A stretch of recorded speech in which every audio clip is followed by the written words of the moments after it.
ओम।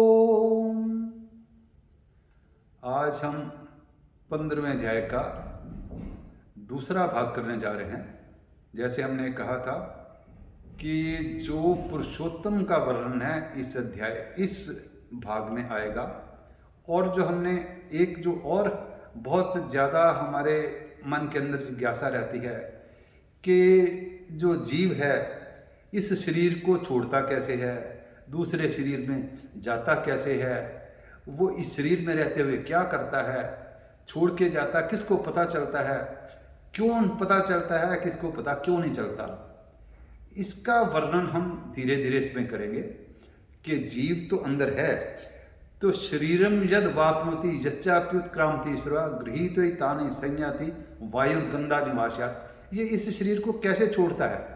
इस शरीर को ऐसे छोड़ता है कि जैसे कहते हैं वायु जो है पुष्प की, केसर की या और किसी सुगंधित पदार्थ की सुगंध को अपने साथ ले लेती है, लेकर के उसको चले जाती है।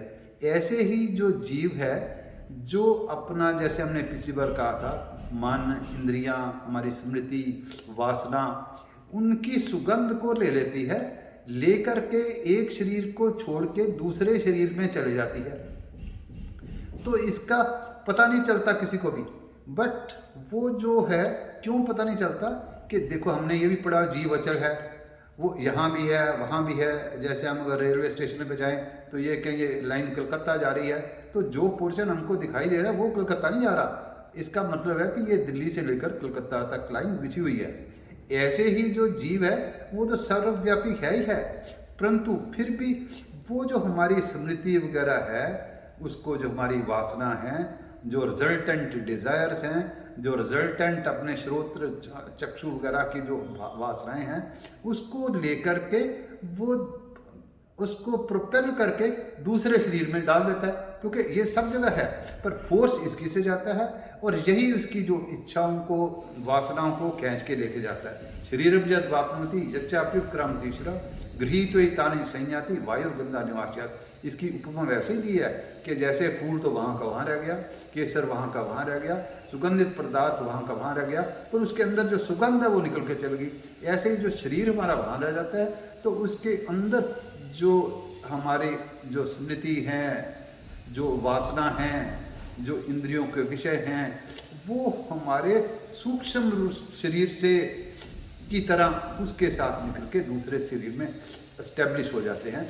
तो उसको ऐसे है कि श्रोत्रम चक्षु स्पर्शनम च रसनम घ्राणम, ये जो जीव जब इस शरीर में भी रहता हुआ, ये श्रोत्र के साथ मिलके, चक्षु के साथ मिलके, रसना के साथ मिलके, त्वचा के साथ मिलके ये भोगता भी रहता है शरीरों के साथ जो आते हैं। क्योंकि जो जीव प्रकृति में स्थित है, वो उसको प्रकृति के साथ भगवान ने थोड़ी सी स्वतंत्रता दी है कि चाहे जहाँ मर्जी चल जाए तो वो प्रकृति के साथ ही रहता है। तो जो पुरुष है, ज्ञानी पुरुष है, ना वो शरीर के रहते हुए जीव को जानता है कि इसके अंदर जीव है, ना वो शरीर से निकलते हुए जीव को समझता है। तो होता क्या है कि इसको समझने के लिए उत्क्रामंतम स्थितम वापि भुंजानम व गुणान्वितम विमूढ़ा नानु पश्यन्ति पश्यन्ति ज्ञान चक्षुषा, कि इस बात को जो विमूढ़ लोग हैं, जो मूढ़ नहीं जानते, विमूढ़ जानते हैं, वाइज जो जानते हैं, ज्ञानी जो जानते हैं, तो अदरवाइज जो है कैसे ये शरीर एक को छोड़ के दूसरे शरीर में जाता है, इसको ज्ञानी लोग, जो अध्यात्म वाले लोग हैं, ज्ञानी लोग, प्रयत्न करने वाले जानते हैं। जो कहते हैं कि जितंतो योगी नश्चैनम पश्यन्त्यात्मनिवस्थितम जितंतो अपिकृतात्मानो नैनम पश्यन्ति चेतसा। कि जो ज्ञानी जन हैं पर अंतःकरण पवित्र नहीं है, प्रयत्न भी करते हैं, वो नहीं जान पाते। जैसे रावण बहुत ज्ञानी था, अंतःकरण पवित्र नहीं था, वो इस तत्व को नहीं जान पाता। जो ज्ञानी भी हैं, अंतःकरण भी पवित्र है और प्रयत्न भी करते रहते हैं, वो इसको जान पाते हैं कि ये शरीर के अंदर जीव भी है, ये ऐसे सुगंधी की तरह जीव लेकर के दूसरे शरीर में एस्टेब्लिश कर रहा है। तो वो यतंतो योगिनश्चैनम पश्यन्त्यात्मनिवस्थितम यतंतो अपिकृतात्मानो नैनम पश्यन्ति जैसा। तो ये जो है, जिन्होंने अपना अंतःकरण शुद्ध करा हुआ है, वो जो ज्ञानी जन हैं, वो भी प्रयत्न करते हुए, अगर अंतःकरण शुद्ध करा हुआ है, प्रयत्न नहीं कर रहे, तब भी धीरे धीरे अंतःकरण में फिर मल विक्षेप आवरण आ जाने हैं, अंतःकरण ने फिर राग द्वेष वालों से ढक जाना है। पर जो प्रयत्न करते रहते हैं, ज्ञान प्राप्त करते रहते हैं, वो धीरे धीरे जो है इस तथ्य को जानते हैं। तो ये जो हमने 4-5 श्लोक में ये वर्णन हुआ कि जीव परमात्मा का अंश है, ये हमारे अंदर रहता है, परमात्मा का अंश है, ये रहता हुआ श्रोत्र चक्षुष रचना के साथ, शरीर के साथ मिलकर एंजॉय करता रहता है। पर जब ये जाना होता है तो इसकी जो सुगंधी के तौर पे इनका जो वासना है, उनको लेकर के एक शरीर से दूसरे शरीर में ले जाते हैं। जीव जैसे हमने कहा ये अचल है, सब जगह ऑलरेडी है, पर उसको प्रोपेल करके जो उसको अपनी, जैसे रेलवे लाइन दिल्ली से कलकत्ता पहुंच गई, ऐसे ये जीव के माध्यम से वो सारे का सारा दूसरी बॉडी में जिसमें एस्टेब्लिश हो जाता है। पहले शरीर को छोड़ देता है, दूसरे में हो जाता है। इसका दूसरे अध्याय के 18वें श्लोक में 22वें श्लोक में वर्णन था, वासांसी जीर्णानि यथा विहाय जीर्णा नवानि गृह्णाति नरोपराणि। फिर जब पुराना कपड़े जैसे छोड़ देती है, दूसरे नए ग्रहण कर लेती है, ऐसा ही ये जीव भी एक बॉडी को छोड़ करके दूसरी बॉडी को ग्रहण करता है।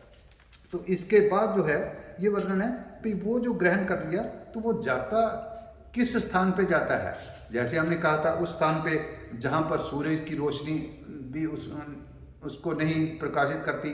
तो ये यदादित्य गतम तेजो जगत भासयते क्लिरम यच्चंद्रमसि यच्चाग्नौ तत्तेजो विद्धि मामकम, ये उस स्थान पे जाता है जिसके द्वारा जो सूर्य को, चंद्रमा को प्रकाश मिलता है।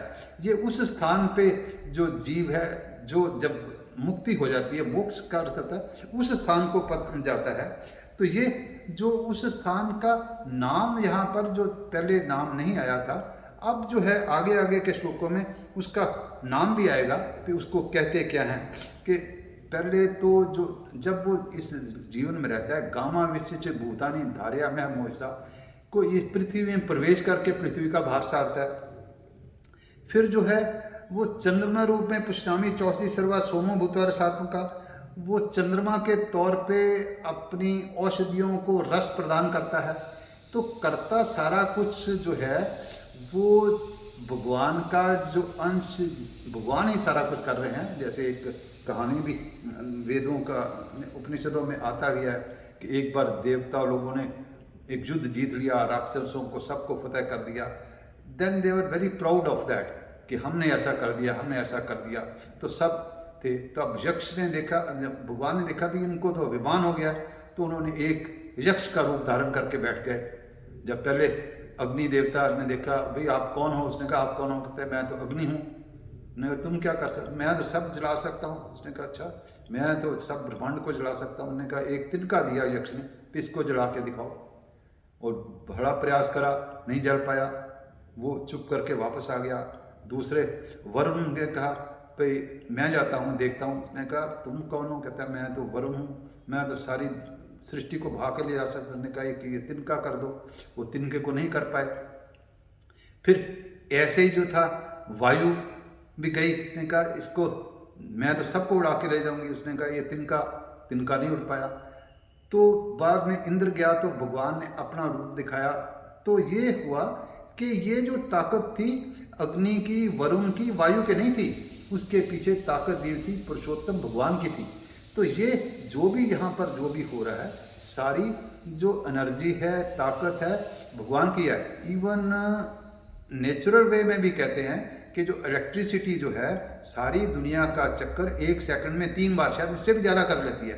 तभी जो कोई इंग्लैंड का प्रोग्राम होता है, हमारे पास आते फ्रैक्शन ऑफ सेकंड में हमारे पास पहुंच जाता है। तो वो सारा, पर इसको जो मैनेज करने वाली है, वो जो पावर और है, तो वही पृथ्वी को धारण करती है, वही सब कुछ कर रही है।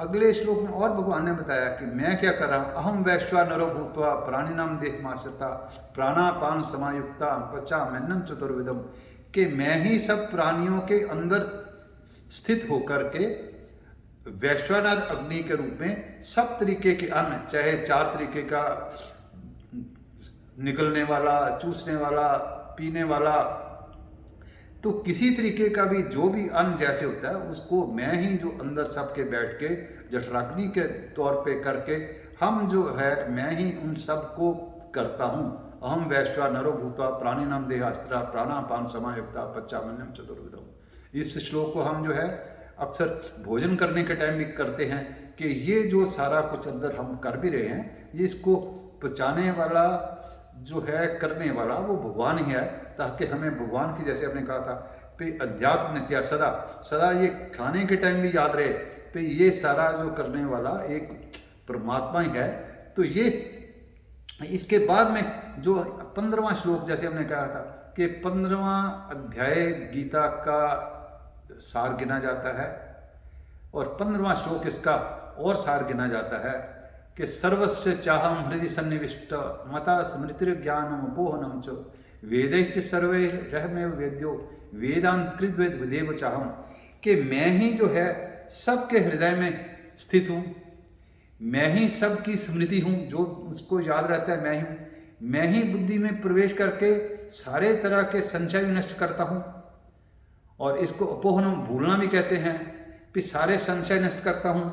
मैं ही वेदों के द्वारा जाने जाने वाला भी मैं ही हूँ।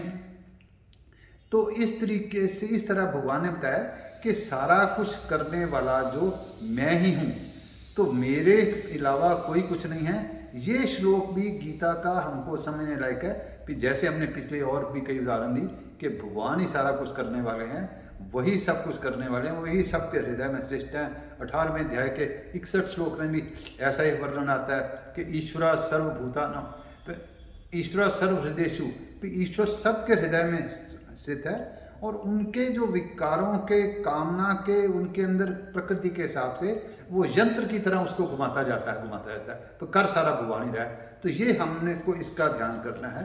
तो आगे जो श्लोक, जो जैसे हमने कहा था, इसमें जो नया कंसेप्ट है, क्योंकि जब तक हमें जीव, और हम कहते हैं जीव सब जगह है, अचल है, तो हमारे जैसे कि कोई जिसका कम ब्रेन चलता है उसको कई बार क्लैरिटी नहीं आती, कहता भी नहीं है कि क्लैरिटी नहीं है, क्योंकि कुछ थोड़ी थोड़ी क्लैरिटी आती है, भ्रम सा हुआ होता है कि किसने किसको करना है।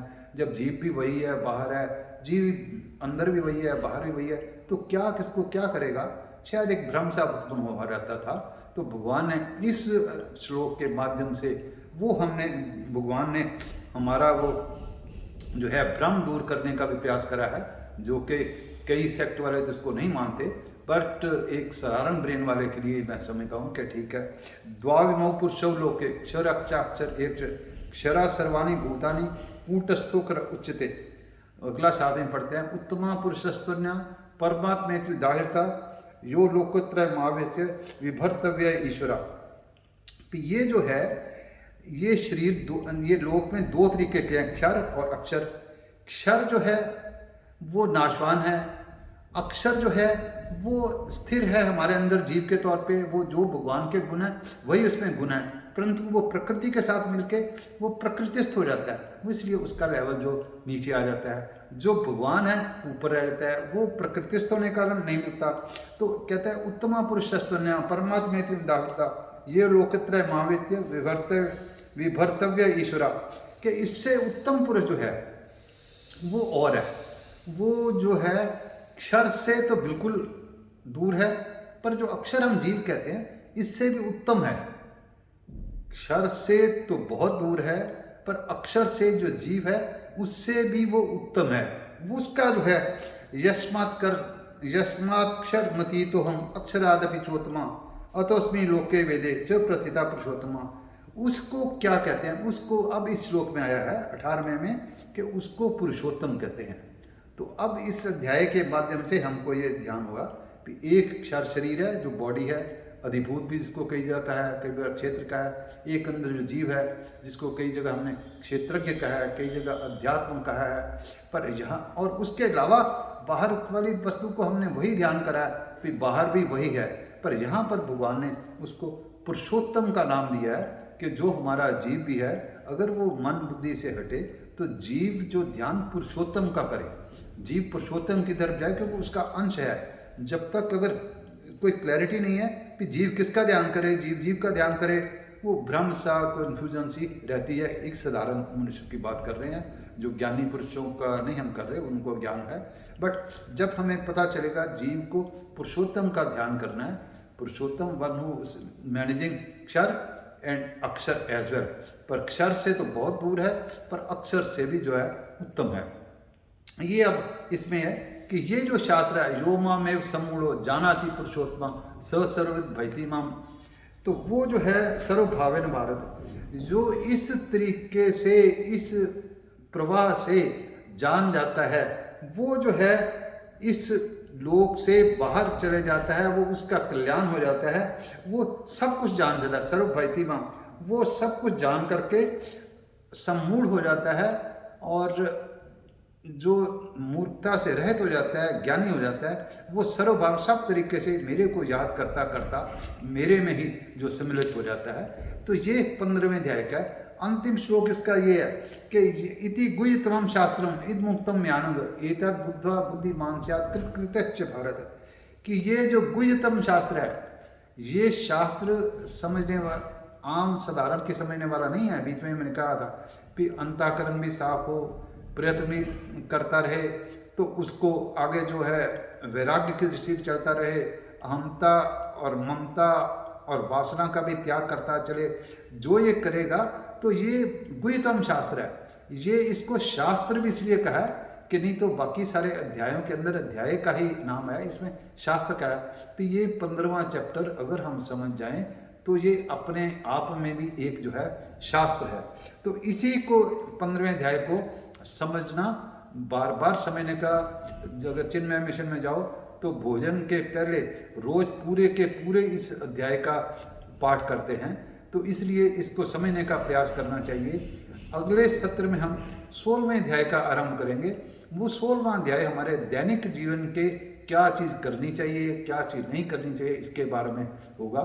तो ओम तत्सदिति श्रीमद्भगवद्गीतासु उपनिषत्सु ब्रह्म विद्यायां योगशास्त्रे श्रीकृष्णार्जुन संवादे पुरुषोत्तम योग नाम 15ोऽध्याय। इसके साथ ही 15 अध्याय खत्म करके अगले बार हम 16वें अध्याय का आरंभ करेंगे। ओम सर्वे भवन्तु सुखिनः, सर्वे सन्तु निरामयाः, सर्वे भद्राणि पश्यन्तु, मा कश्चित् दुःखभाग् भवेत्।